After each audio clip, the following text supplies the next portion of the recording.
As I mentioned before we went to break, I just sat down with a volunteer tonight over at Charlotte-Mecklenburg Animal Care and Control, as there's quite a bit of uproar today in recent hours following an email that was just sent from shelter staff to volunteers. And the email essentially indicated that all of the series of trails that volunteers have built over the years right behind the shelter, they use them to exercise the shelter dogs. They get cooped up in those kennels. They're all off limits, effective immediately. And it's because the airport reportedly is using that back portion behind the shelter now for some of its ongoing construction. We're hearing all the trees are going to be razed to the ground, and they're going to install stormwater infrastructure, as well as use that back area to house big piles of dirt from the ongoing airport expansion. This is not sitting well with a lot of volunteers who say that this back area is crucial, not only for safety, but also for the well-being of the animals that they try to take care of and give enrichment to day after day at the shelter. And so I wanted to bring you my sit down with one of these volunteers explaining what she hopes to see come of the situation and why this is such an important topic to folks who work at the shelter.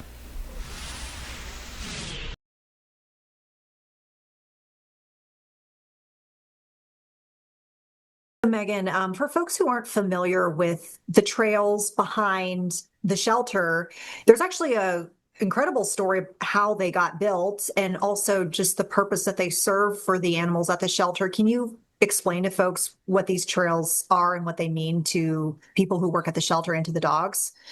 Absolutely. Yes. I have been volunteering at Charlotte Animal Care and Control for almost 15 years now, and those trails were not always in existence. But for several years now, we had a time many years ago where we had to close down our play yards for some renovation there.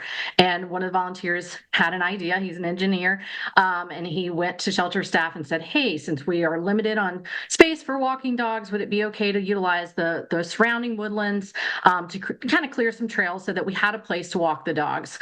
He got that approved, and ever since, for years now, the volunteers, the staff, and the dogs thoroughly enjoy their time on those trails. We are pretty limited with the space. We have a parking lot right now, but we have hundreds of dogs and hundreds of volunteers. So to be able to access those trails, they go all around the shelter. It really gives everybody just some peace and some haven and some respite from the stressful, chaotic shelter environment. So very, very impactful on dog welfare, but human welfare as well. Yeah, and full disclosure, and many folks already know this who watch our channel, but I am a volunteer at the shelter, so I have seen firsthand what the trails mean to folks who walk the dogs in there, and also the importance, which actually, I didn't know this until I became a volunteer, that it is really important for those dogs to get out and to have a really good quality walk, because I've found that sometimes this is the only interaction that they're going to get that day, or maybe sometimes in a couple of days, right? Absolutely. To, be able to feel the sunshine and spend a few minutes outside of their kennel, it really helps sustain them while they're in that shelter environment and until we can find a forever foster or forever home for them. So just being able to smell and hear the birds. And also, Charlotte summers are incredibly hot. So to have some shade and be able to get off of the black asphalt has just been really, really vital to the success for volunteers to have not only space, but a great place to take them and make that 20 minutes out of their kennel really count.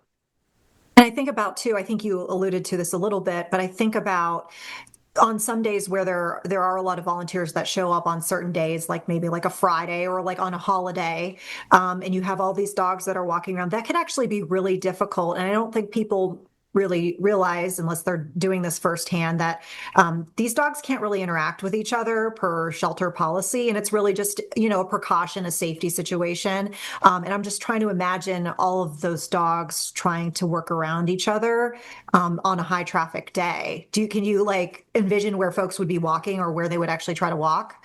It's very much a concern that came to mind, especially since we have shifted over to general ordinances. We have been able to onboard so many more volunteers. So on a given day, there could be 20, 30 of us there, especially on a weekend, and keeping that space is vital to safety. And I am really concerned with just a parking lot and a handful of play yards, how we're going to navigate that in a safe manner to keep the dogs separated and able to enjoy their time. So even walking around the parking lot, you can still hear the barking from the other dogs, and it's just really, really devastating news to learn that we may lose our access to those trails.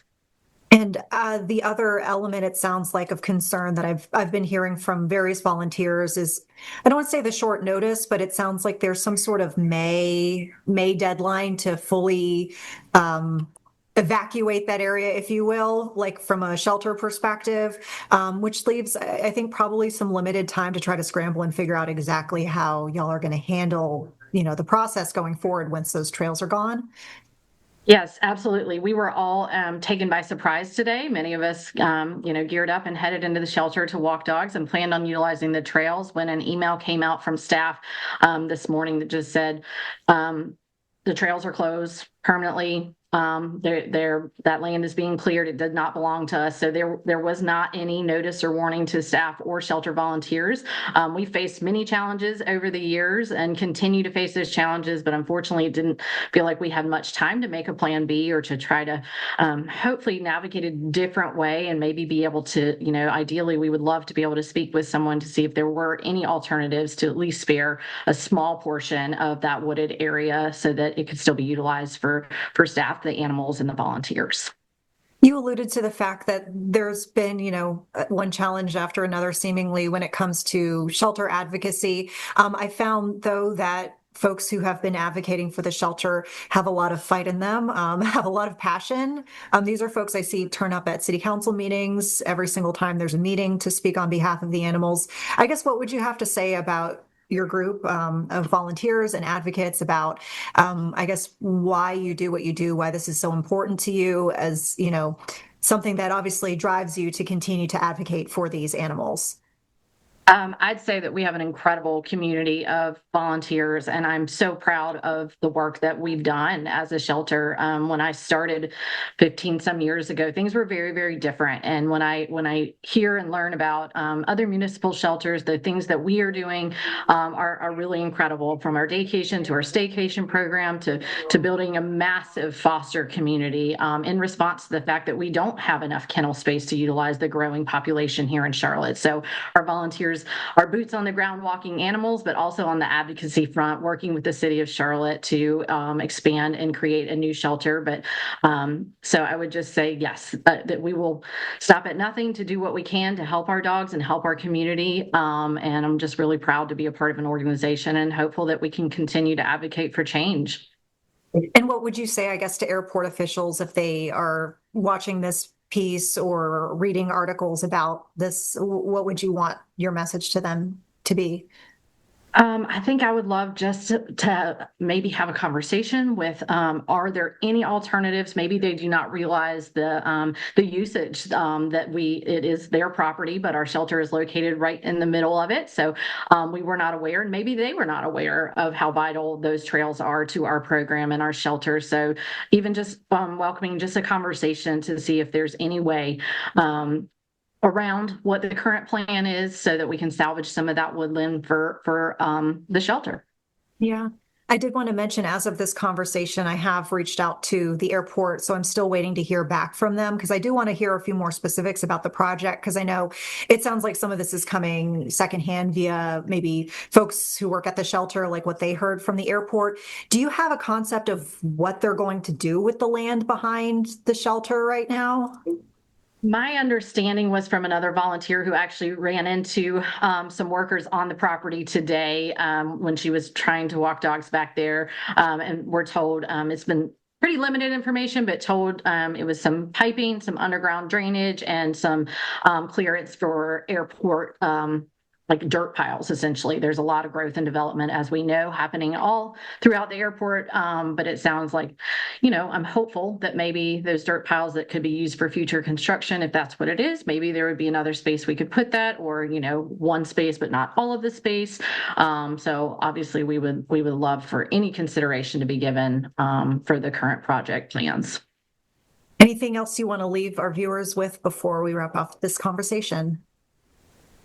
just we would love to have you in some way, fashion, or form. If you are an animal lover, there are lots of opportunities, all kinds of different ways that you can help, and we would love to have you join our team. And we thank you for the opportunity just to bring this to everybody's attention in hopes that we can continue to do great things for the city of Charlotte and its animals. Absolutely.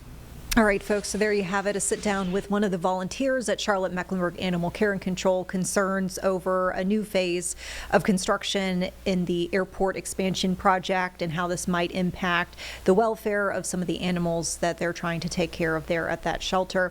I'm still continuing to check my inbox, by the way, for any response from Charlotte Douglas, and I've also reached out to city council person who is over that specific area covering the shelter to see if there's any sort of update that we might get from the city front. As you heard, this is really happening on airport property, and the shelter is a tenant on this property, so there's an understanding that that's their property to do with what they will.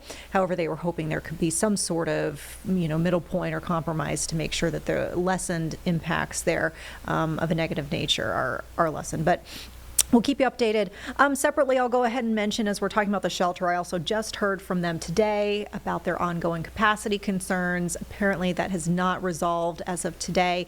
Recent days, they've been seeing the kennel space tightening up. So I do want to mention, if you feel like you have a spot at your home for a foster dog or a staycation dog, that would be very, very beneficial. We hope to hear from the shelter more about what is happening on the capacity front in the next couple of days here on Live Impact. But I figured I'd put that out there in the meantime, if you have it in your heart to help. We're going to take a quick break. We'll be back in 2 minutes, folks, with more Live Impact news.